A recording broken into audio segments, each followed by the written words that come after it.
Every branch that bears fruit he prunes, to make it bear more fruit. So we're marking Rogationtide. As I said, traditionally the days immediately before the Feast of the Ascension, when the church focuses on the work of the land. I was sat in our kitchen the other day, gazing out the window, as I spend quite a bit of time doing at this moment. And one of the joys of living where we do is that there's a field right adjacent to the vicarage. And if you look out the kitchen window, you can watch what's going on. And when we arrived, it was full of turnips. And then a wagon arrived and sheep poured out and filled the field. And then by magic, all the turnips disappeared. And then the sheep went back in their wagon and went somewhere else. And a muck spreader arrived. And then there was a plough. And then there was a harrow. And then a new crop and a harvest. And then the plough again. And the land is always busy. And the farmer's work is never done. This year was something new. We'd noticed over a very wet winter that lots of patches in the field had got very wet and soggy and flooded. And I was interested to see there was a different kind of plough going through the field. It was a subsoil plough. It was digging deep into the land and cutting right down below the compacted earth, which successive travels of tractors had flattened down. And so this plough went through with long, sharp chisels and dug deep into the earth and cut it up. And then the more traditional plough came along and turned the soil over. And then it was allowed to dry for a few days. We were gifted with a bit of dry weather. And then the harrow came and broke up the soil. Now, it struck me these images are rich with significance for how life feels at the moment. You'll often hear people talk about a harrowing experience. And of course, a harrowing experience is generally one which is unpleasant and hurtful. It is something that shakes us, something that possibly breaks us.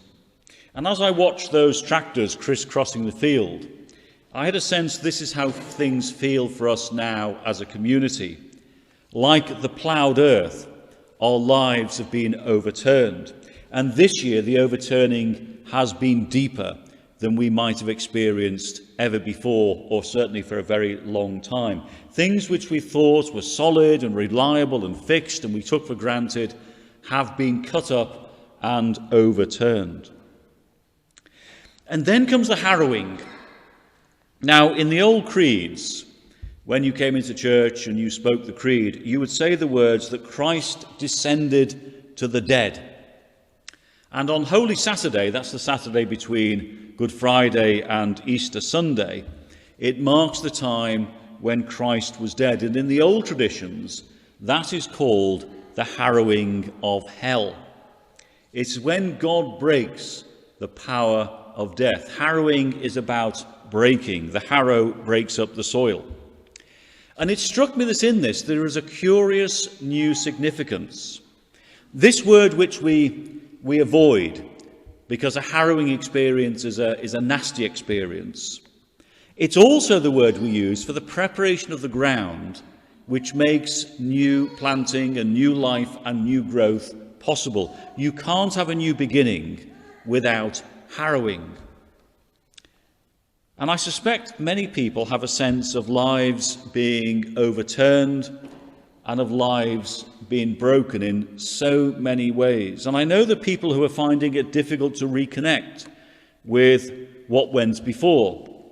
There's people who are used to being sociable and enjoy spending time in the company of others, and they've spent the past year very much alone, not meeting with other people, not meeting indoors. There's people who are used to being very active and committed to things and volunteering.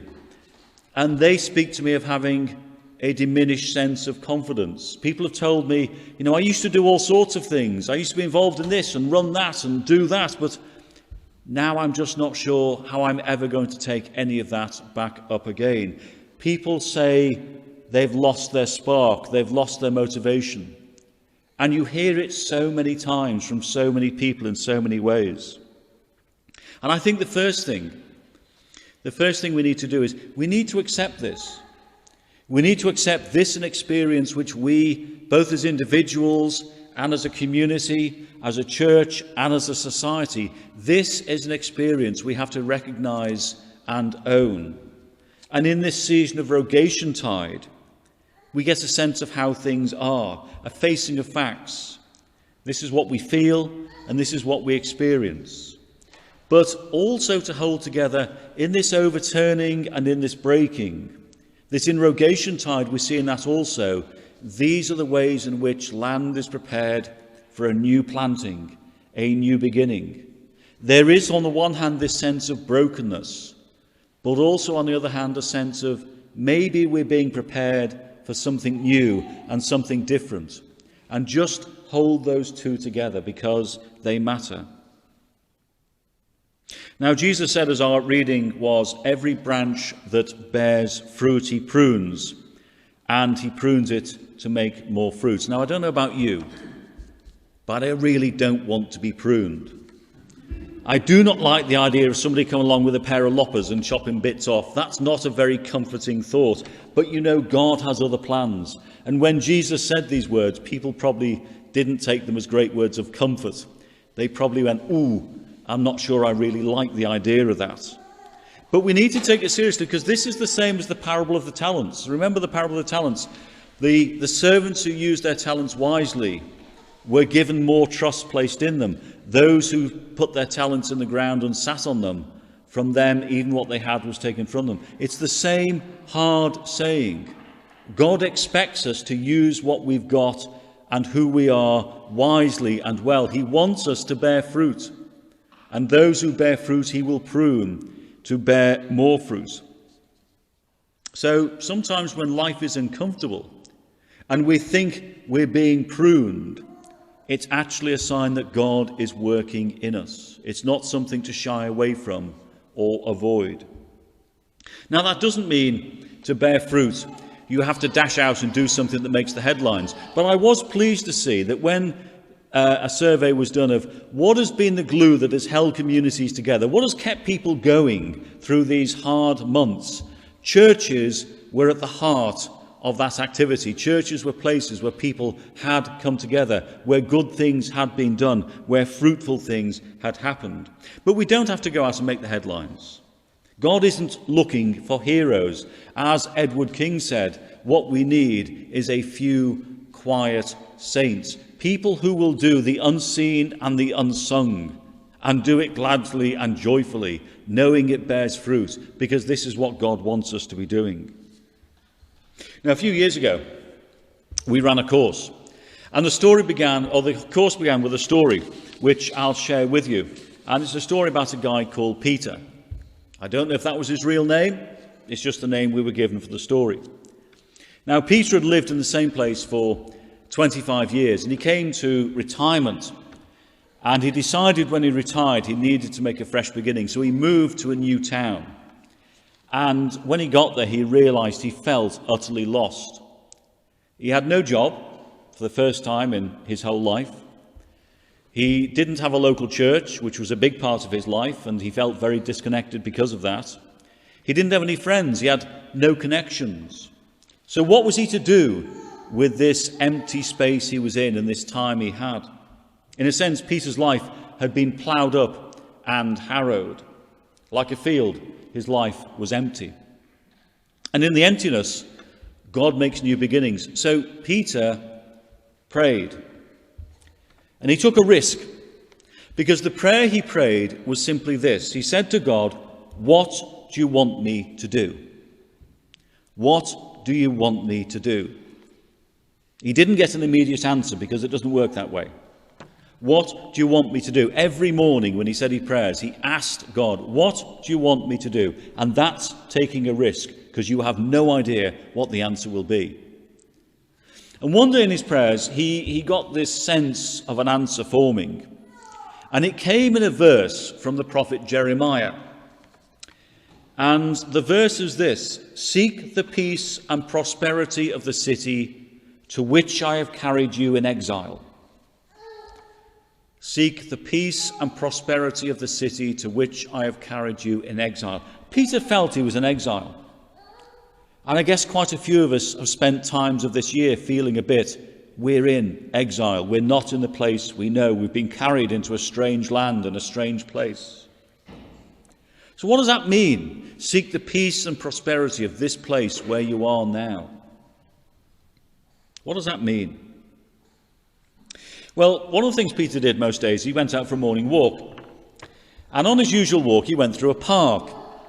And one day he just stopped and he looked around the park. Now, like many parks, it had been planted originally in Victorian times when there was a lot of money and interest in creating beautiful spaces. And there was a lake, there were flower beds, there was a bandstand. It had once been really beautiful and a great place to be. And of course, with council cutbacks and all the rest, it was beginning to look a bit faded. The bandstand was peeling, the lake was looking a bit murky, and the flower beds weren't as good as they were, and there was litter everywhere.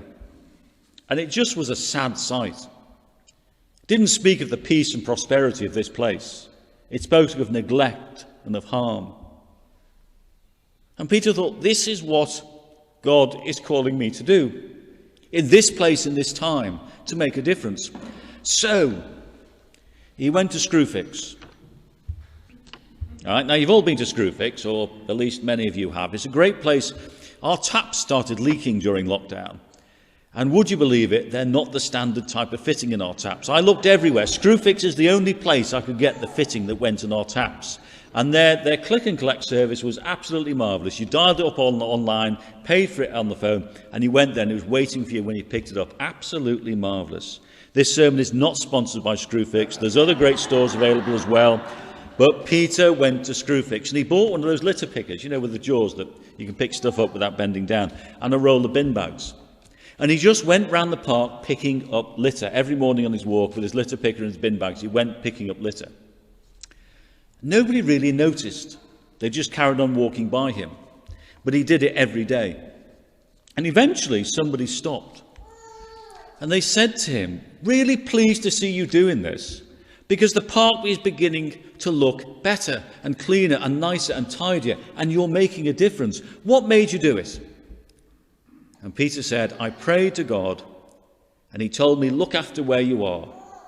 And that's what I'm doing. And that's bearing fruit. God doesn't ask us to do the impossible. He just asks us to do the ordinary, everyday things that are right in front of us, things perhaps nobody else does, that we don't have to do, but the things we can do. And sometimes it takes our lives to be ploughed up and overturned and broken for us to hear God's voice speaking to us and saying, maybe I'm calling you to do something different where you are. Sometimes it's those painful moments of being harrowed that make the space for us to think, there is something I can do that bears fruit, that makes a difference, that's worth doing. And it doesn't have to be rocket science. Sometimes it's those moments when we feel we're being pruned that actually might be uncomfortable, but we need to remember Jesus said, God prunes those who bear fruit. So if we're feeling uncomfortable, maybe it's because we're close to God and he's preparing us to do something new for him. So if you came to church this morning to be comforted, think again, because God is not about bringing you comfort. God is about coming at you with a pair of secateurs. But he does so because those he prunes bear fruit in abundance. If life feels that we have been overturned and broken up and pruned, and it's not as comfortable as we'd like it to be, just hold on to that. Because in Rogationtide, remember, it is when the land is overturned and the land is broken up, that's where a new harvest and new fruits are planted. Amen.